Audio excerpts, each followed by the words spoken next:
طبعا هذا المنتخب اليمني للناشئين، يا ليت ما شفت المقطع، طبعا رايح يمثل الوطن، يعني في مهمة وطنية.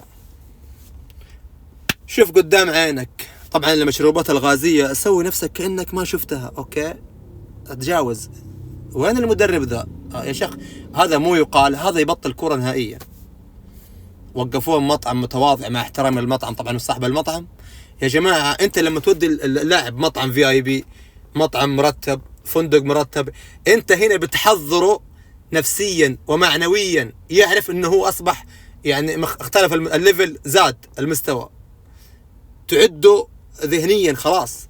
لكن يا جماعة ايش ذا؟ معقول ما عندنا امكانيات؟ معقول نوديه مطعم راقي، فندق راقي، اهتمام بالاكل، حاطين له مشروبات غازيه وعادي جدا، والمصور مبسوط ما شاء الله تبارك الله انه يصورهم. قال لك انه والله يا جماعه شيء مخزي.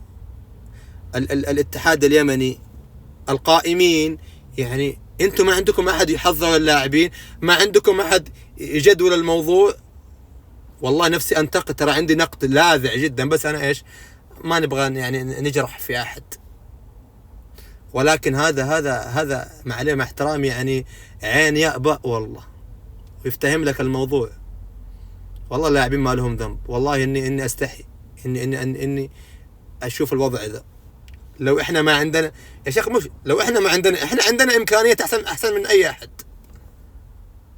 ولكن شيء يخليك عندك كلام تقول خلينا اسكت، عندك يعني هذاك الالفاظ اللي ما ودك تقولها، يعني عرفت.